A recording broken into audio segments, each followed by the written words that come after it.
clear, public, informed public, provided must be very honest, unbiased, objective.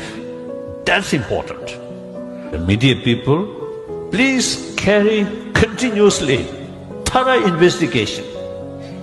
All these, because of the spot where you have some doubt, thorough investigation. And those concerned people side also made clear all your work must be transparent.